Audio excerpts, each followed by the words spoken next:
Well, YouTube, yeah, I'm back again. I'm back on YouTube. Yeah, I've been gone for a while. Look, no, but for real though, I've been gone for a while though. Nigga been sick, Wi-Fi been fucking up, but we good though. I'm back on some shit. Like the video, subscribe to the channel, follow your boy on twitch.tv/Tynowolf, man. We going up, folks. We taking over this shit. I'm Fallen Gray. Gang, y'all niggas know how the fuck we rocking, man. Falling on TWP shit, man. Join the squad, join the gang, join the pack, and all type of shit, man. I love y'all niggas. Gang. Alright, y'all see what the fuck we on, man. Another video by my boy Patrick CC now. Artists who destroyed their careers in seconds. Now, chat, you already know. We can name a bunch of niggas that destroyed their careers within seconds. The baby. Silento. I don't know who the rest of these. Malcolm Moore. I know who Malcolm Moore is. I don't you feel me? I don't know who Ashley Simpson is. Her name sound familiar though. CeeLo Green. So Patrick CC. But he's gonna tell us who destroyed their careers. Remember, like, video, subscribe.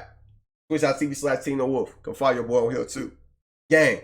These artists' careers were never the same after one incident, whether it was from their own terrible decisions or a minor misstep that got blown out of proportion. Today we are going to discuss them all, starting with Macklemore, who leaked a text message. Y'all heard about Silento, right? Like, ain't he in jail right now or prison or some shit? Cause like, didn't he kill somebody or some shit?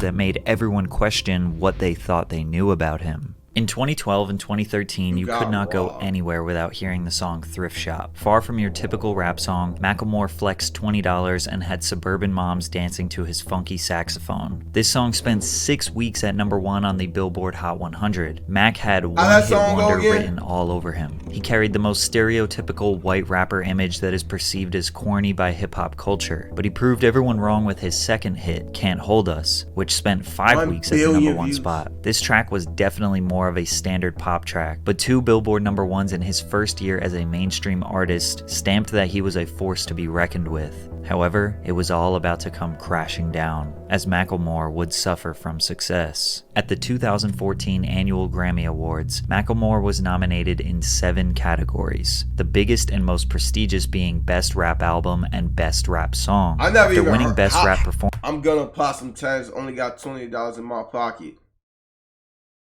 Yeah, I don't remember the song. I'm sorry. I don't really. Maybe I gotta listen to it.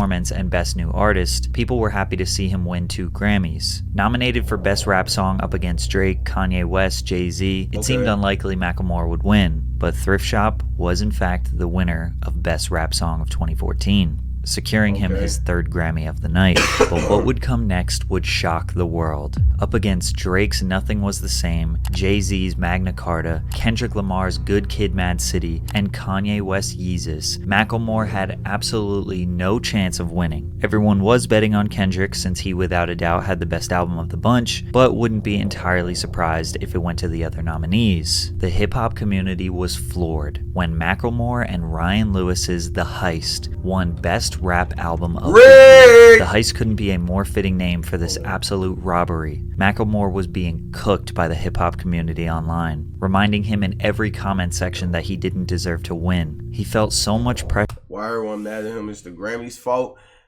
Cause Sunshine, hey man, let me tell you something, Sunshine. You know how this shit be going, folk. You know how this shit go, man. You know how this shit go. You feel me? Niggas just be mad, niggas be jealous, folk. You feel me? Niggas just be, you know. Pressure that he decided to text Kendrick Lamar and apologize. You got robbed. I wanted you to win. You should have. It's weird and sucks that I robbed you. I was gonna say that during the speech, then the music started playing during my speech and I froze. Anyway, you know what it is. Congrats on this year and your music. Appreciate you as an artist and as a friend. Much love. We wouldn't have ever seen this text if Macklemore didn't post it to social media, which made it even worse and looked like he was just trying to get in the good grace. So pretty much this nigga pretty much got canceled because he posted a texting nigga, and I guess people assume that like, man, you only showing this shit just to make it look like you a good person, just to make it seem like, oh, I really don't deserve on some like petty ass shit. What y'all think about this shit, chat? I don't know about this. Is with the public. I mean, did you ever feel any way about him posting the text message or anything like that? Yeah, I think it was uncalled for, to be 100 with you. When he said, oh well, never mind then. Shit. It to me, I was like, okay, you know, I could see him feeling that type of way because he a good dude.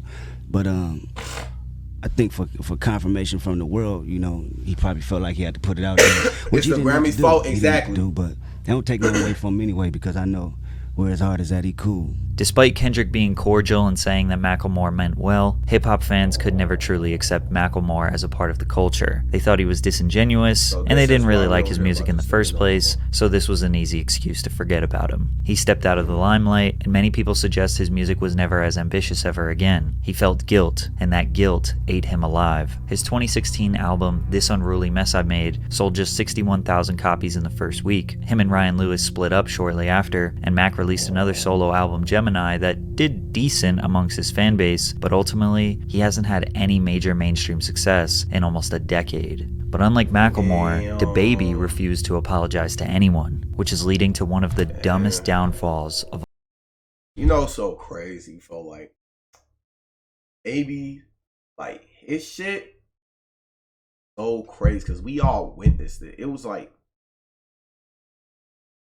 let's go. It's like, all this nigga had to do was just be cool. But like, you know what DaBaby fucked up in? Is that because folks had an ego. Baby's like ego was too fucking big and all the shit he was fucking doing. Then they kept getting in trouble every goddamn fucking week. He never gave a fuck about nobody. Didn't apologize to nobody. I don't see me. I'm not saying he ain't got to give a fuck. Grown ass man. But at the end of the day, that fucked him over like business wise. You see what I'm saying? I don't know, folks. Folks had short man syndrome. That's what you call it, Sanctuary? Of all time. Baby exploded onto the mainstream. Plus, then this nigga, I woke up to this nigga when he laughed with Danny Lee and was like calling her like a thought and a sad bitch and shit. Like, this nigga was wildin'. Rap scene in 2019 with his JoJo song C-Wap, Should, bitch! which peaked at number 7 on the Billboard Hot 100. In a world of repetitive melodic trap, DaBaby felt fresh and exciting, providing us with bouncy and fun bangers. He dominated for the next 2 years, constantly having multiple singles on the Billboard Hot 100, and he was in regular rotation on the radio. His track Rockstar with Roddy Ricch was the number 1 song for 7 weeks straight, a very tough thing to do as a hip-hop artist. But DaBaby was always known for having a bold personality. He was the type to say whatever he wanted, and if you had a problem, he was more than willing to handle it. He even killed a guy in Walmart. Don't worry, it was self-defense. Well, in July of 2021, on the stage at Rolling Loud, his loose lips got him in major trouble. Maybe some that he can't recover from. You didn't show up today with HIV, AIDS, any of them deadly sexually transmitted diseases that'll make you die in 2-3 weeks. Put your cell phone lights in the air. Don't light in the air. Lady, if you smell like water, put your cell phone light in the air. Fellas, lights up. Fellas, if you ain't sucking nigga in the parking lot, put your cell phone lights in the air. Completely unprovoked and for no reason at all. The Dewey B.I.'s pants. I ain't gonna, that's a funny DaBaby moment. I don't give a fuck what none of y'all say, folks. That's a funny ass DaBaby moment when folks beat that nigga ass out of his fucking pants, boy. All you see next clip, the nigga just slumped like, ugh. DaBaby was thinking about gay men and what they do in their free time while he was on stage performing. He referred to people with AIDS as dirty and will likely die soon from the illness. Both statements are categorically and factually untrue. The clip was shared onto the internet and sent millions of people into an uproar. DaBaby addressed this on his Instagram and clarified his message. I wasn't going on no rant. That's called a call to action. That's what that's called, because I'm a live performer. I'm the best live performer. I'm the live show killer. You interact with your fans. You get what I'm saying? Look, all the lights went up gay, straight. You want to know why? Because even my gay fans don't got fucking AIDS, stupid ass niggas. Him doubling down on his comments made everything way worse, as he clearly was very uneducated on the AIDS disease and the unfair stigmas that come with it. And although he eventually issued an apology addressing You mean his team did, not him. in the LGBTQ community, he had made countless contradictory statements after. He tried to profit off the controversy in music videos and even kind of redacted his own apology. If I say what I say to get people to raise their cell phones and it's misinterpreted by people who watch a 5-second clip at home, you're not supposed to understand what's going on. You couldn't raise your cell phone if you wanted to, so you ain't supposed to be able to digest a clip, you know what I'm saying? A clip that the... Oh, yeah, I forgot he did smack a bit with the... Bro, this nigga did all type of shit. Didn't he beat some like nigga ass in a bowling alley too? Who the fuck was that? And altered in, Who was that he beat? Jumped in the bowling alley. Enough people driving it, it's gonna do what it do. From here, he got kicked off every major festival in 2021 that he was supposed to perform at. And even when he did perform, he was booed and had garbage thrown at him. A-list celebrities and fellow collaborators. Yeah. Who was that he jumped at that place too? Who was that he had jumped at the bowling alley anyway? I need to know, who was that? It was Danny Lee, bro. Oh, it was her brother. Condemned him, but the controversy continued. He got into fights, Yeah, tormented and broke down the mother of his child on Instagram. Oh, I ain't gonna lie. This is probably the most disrespectful shit of all time this nigga has ever did. I woke up to this shit and I was like, this nigga real life went lap and was just violating Shorty, breaking her down, folk. This nigga was violating Shorty. Tried to kiss one of his fans without consent. DaBaby was not. Oh my god, he did that shit. Oh my god, this nigga. And now you don't hear shit about this nigga no more. I was up in real time when this happened. You watched the live? Cause right, I only saw the live after I woke up. I just woke up and it was over with. Cause I remember you and mom told me about trying to save face. He just kept saying, "I'm sorry for being me." His ticket sales plummeted, which resorted to him offering buy one get one free deals to fill out the venues. Damn. One report alleged that he only sold 500 tickets to a venue that holds 14,000 people, and he claims to have lost $30 million because of the controversy. Like What were the a week or L's? two after, $30 million, $30 million that I would have had before the ball dropped 2021. So this happened rolling out with July.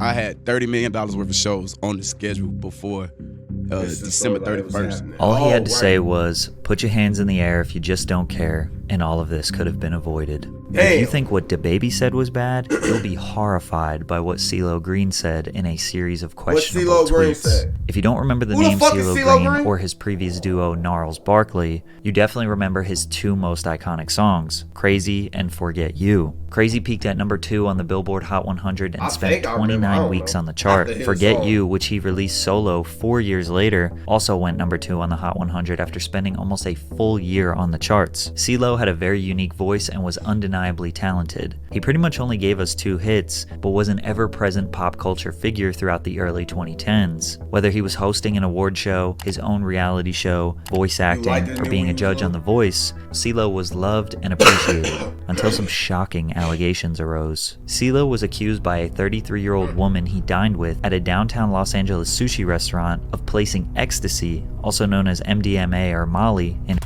Yeah, I ain't gonna lie, GG. Yeah, I ain't gonna lie, GG. GG. You know, that reminds me. Chat, I'm sorry to be the nigga that bring this up, but we just gonna ignore the fact that Rick Ross was literally rapping, I put Molly in her champagne, she didn't even know it. Are we really just gonna ignore that nigga literally used to say shit like that? And I used to rap that shit and I know what the fuck that shit meant when I was a short. I put Molly in her champagne. She didn't even know it. Chat. Y'all remember that shit, right? Nobody talks about that. You know me, I'm not cancel culture ass nigga. I mean, that was years ago. But I'm just saying, nobody talks about that. And he had us rap. That's right. Listen. You hear me? Like, what up, Mom? Mom, now that you in, I gotta ask you a question. Do you remember when Rick Ross used to rap, I put Molly in her champagne, she didn't even know it. And he literally had the whole world rapping that shit. And nobody said anything about it.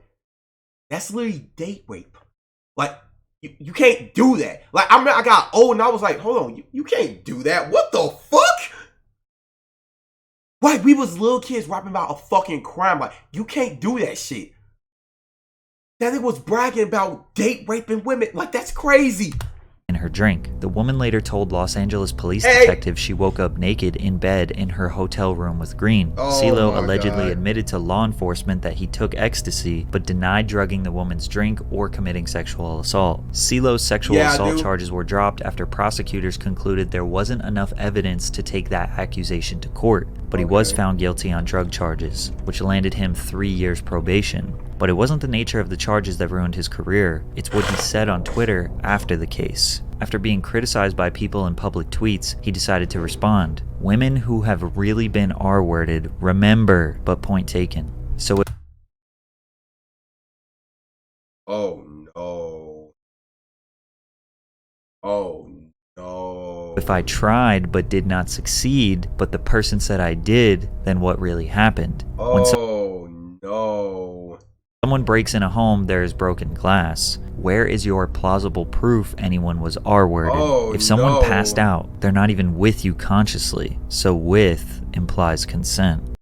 Oh no. It's hard to see what point he was trying to make here, but the blogs were not holding back. CeeLo, it's not rape if you forget. CeeLo Green, it isn't rape if the victim is unconscious. After these tweets, his reputation was destroyed. He lost all of his live performance bookings, he quit The Yeah. Voice to avoid being fired, his TV Damn. show was canceled, and he basically disappeared from the pop culture These zeitgeist. that damn CeeLo.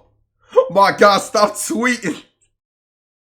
That is just kept on fucking tweeting, shorty. Hell no, folk. Pretty much surviving off royalties and small film roles here and there. But I guess him and I are friends now? Yo, Pat, what's up, man?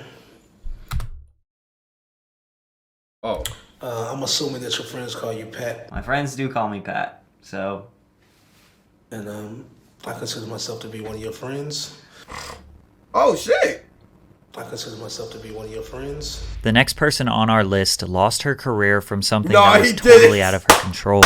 In fact, it may have even been a Hell setup. no. Janet Jackson is a woman who needs no introduction. She's the youngest of the 9 iconic Those guys Jackson ain't family innocent. siblings. Phone them. Although she was not a part of the original Jackson 5, she would go on to have a massive solo music career. Jackson signed the first of 2 record-breaking multi-million-dollar contracts with Virgin Records, Moses establishing Hill. her as one of the highest-paid artists in the always industry. look like She was creep named with by me, though. Billboard magazine in the 90s as the second Janet most Jackson successful do? recording artist of the decade in the United States after Mariah Carey. Over 100 million records sold, 10 Billboard #1 songs, 27 top 10 hits. She is easily the most successful artist on this list, which is Fuck Justin Timberlake.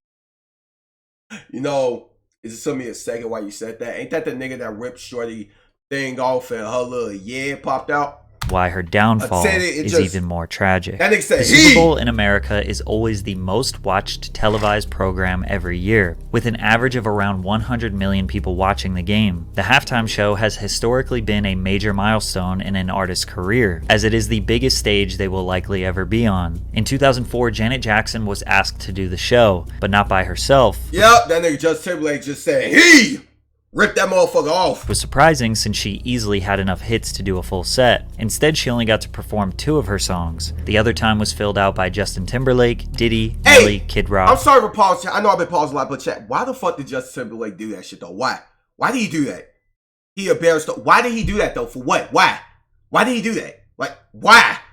Why the fuck did he do and that? Jessica Simpson. The very last song of the performance was Justin's hit song, Rock Your Body, in which Janet assisted him. The two met at the center of the stage to pose for the grand finale. Justin reaches across Janet's body and pulls off the chest piece of her costume, exposing her breast to 90 million people. Why, The though? wardrobe malfunction is considered the biggest controversy in televised history. This incident was actually the inspiration for YouTube because of the difficulty finding footage to rewatch online. Now, to some degree, this was planned. Justin's intention was to pull the leather piece off her chest and expose the red underneath, but he ripped too much. In the split second the camera was on Janet, you can see her look down in shock. She tried to cover herself while Timberlake stood holding the ripped pieces of her costume and bra. The FCC received more than 500,000 complaints after the performance. That's why I CBS was say fuck fined Justin $550,000, and the halftime sponsor AOL demanded a return of the $10 million advertising cost they paid to the NFL. Justin apologized, MTV apologized, Janet apologized, even though she later Why she apologize? regretted it because it was an accident. The media Why she apologize? Shit, you ain't do shit, short. Why you apologize? Nigga ripped your titty out like the. Hell no, folk. went in I could imagine how that reaction was, like seeing that laugh and seeing that actually while you was there, like, what the fuck? to an all-out frenzy. The FCC investigated the halftime show to see if this was a planned media stunt meant to shock the world, citing that because she was wearing a nipple covering, that was evidence this was all set up. Class action lawsuits were filed against Janet by random citizens, claiming that her sexually explicit performance deserved maximum punitive damages. Every talk show... Yo, I ain't gonna lie, I hate people. I hate people. And that's the thing about being a celebrity, for when you rich, like you will literally get sued for the dumbest shit like that. That's the case. Why don't be suing these hoes that be throwing ass and shit in their music videos and shit?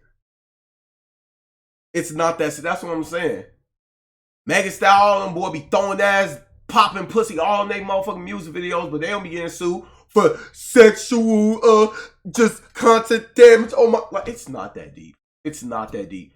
Wow, a titty. Oh my god, what the man, get y'all goof ass on. Host in the nation dragged her. Viacom had to pay out $3.5 million to settle various indecency complaints. So they went and banned all radio and TV stations that they owned from playing any of Janet Jackson's music. Wow. Janet was blackballed from the music industry over an accident. And Justin was not punished at all, even though it was definitely his fault. There is no doubt her punishment was unfair and likely due to her gender and race. Her career after that wasn't totally dismantled. She did have a #1 album, a Grammy nomination, some light Billboard presence, but this incident lingered like a dark cloud over her head for many years, and slowly she faded out of the mainstream. I am one of those women who have been gagged, both literally and emotionally, women who have been abused, women who have been intimidated, women who have lived in fear. Damn, man. Shout out Janet Jackson, man. That's sad. My sisters. However, today, most people can all agree that this was just an overreaction, and she is still highly regarded as one of the most iconic pop stars of all time. Overreacting to small mistakes seemed to be common in the early 2000s, because this next artist's career was destroyed by something so small, it's almost unbelievable. Ashley Simpson was the younger sister of the already famous pop star Jessica Simpson, who was a multi-platinum Billboard charting recording artist. She also had her own MTV show. Newlyweds, Nick and Jessica was one of the most popular programs on the network. MTV wanted to capitalize on the Simpson sisters' newfound fame and gave Ashley her own series called The Ashley Simpson Show. The series ran for 2 seasons and aired every week on MTV directly after Jessica's show. Viewers who were invested in Jess were introduced to Ashley immediately after. Ashley was desperate to not live in the shadows of her sister. She dyed her naturally blonde hair brown and built a pop-punk image to complement her pop-rock music. Her album's lead single, Pieces of Me, became an instant hit in the United States. The song peaked at #5 on the US Billboard Hot 100 and sold over 500,000 copies nationwide. Ashley's debut album was released soon after, with an estimated 398,000 copies sold in its first week. Worldwide, the album sold more than 5 million copies. She had a bigger debut than her sister, but her career ended just before it took off. Saturday Night Live, 2004. Ashley Simpson was set to perform her single Pieces of Me when this happened. On a Monday, I am waiting. Because the little shit that happened back in the day, I'm telling you, folks, that shit, come on, folks. Tuesday, I'm fading. What the fuck? You might be kind of confused as to what happened. Basically, the backing vocals started playing before Ashley expected them, as it was her intention to lip sync her performance, but instead of trying to catch up to the song, she stood there in a panic, then hit this extremely awkward jig dance twice, before ultimately exiting the stage without saying anything. The show cut to commercial, and when it came back, she blamed her band. Ladies and gentlemen, what can I say? Live TV. Exactly. I feel so bad my band started playing the wrong song, and I didn't know what to do, so I thought I'd do a hoedown. I'm sorry. If she just told the truth right away, she may have been able to avoid the backlash. But instead, Ashley became a laughingstock.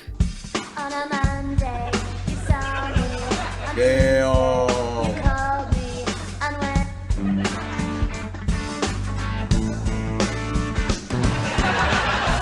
Damn, so they clowned her. So pretty much Shorty lied, and pretty much the world said, alright, since your ass wanna lie, we finna treat your ass, boy. Damn.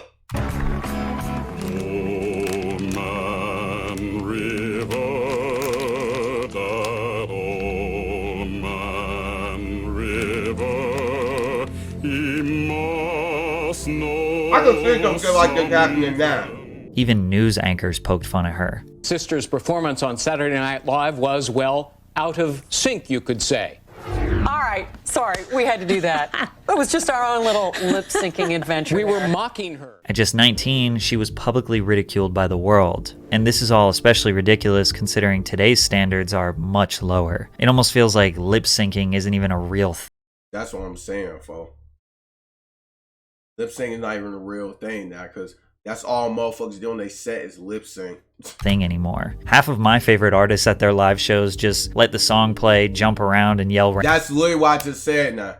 Niggas literally don't even really sing their own song. Niggas just literally, for half the artists now, they literally just be dancing their own. Don't even be really be needing the fucking mic. They just go up there, turn on, jump around, go and just dip off. Like, I swear, folks, shit back then literally just makes no fucking sense. Like, what the fuck? Oh, she was lip syncing. Random ad-libs. Even though Ashley was a decent performer, and she did have an opportunity to redeem herself on various late-night shows, nobody cared. Nobody wanted to give her a second chance. It was too much fun to make jokes and boo her off stage. That's fucked up. That's so fucked up.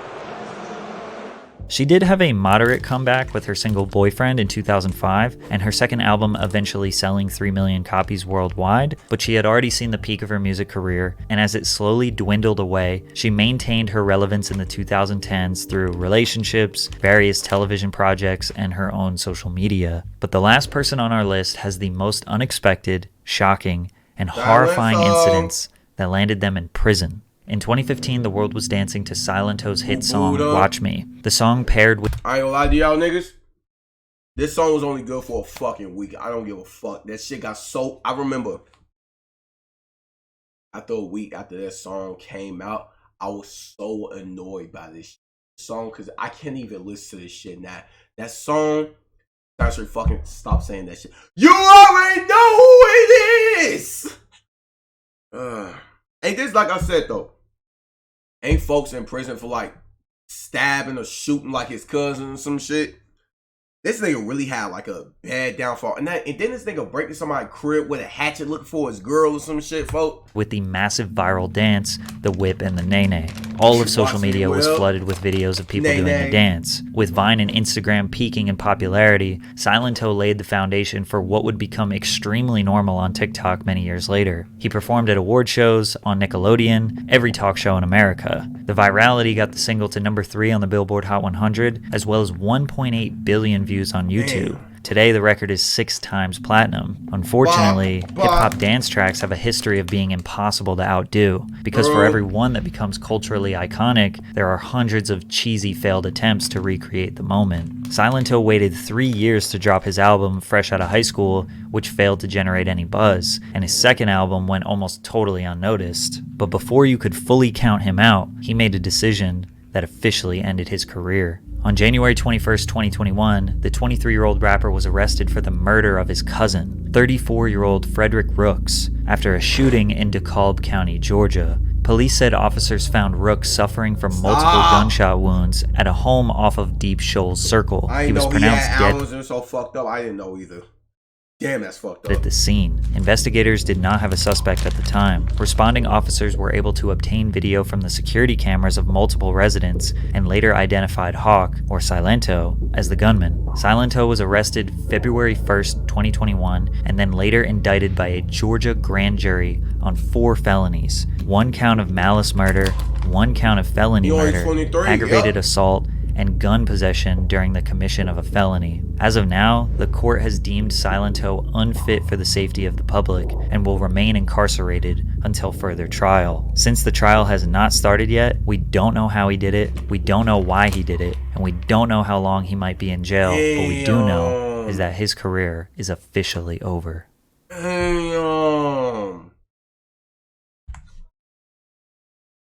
bet you I ain't know that shit though, but I've been kind of teaming up with that shit. It's crazy, ain't it? Nick killed his own cousin, boy. How do you go from to shooting shit like you Curry and shit, folk? On phone them, do the stanky leg. On phone them grave, folk. WV on some shit.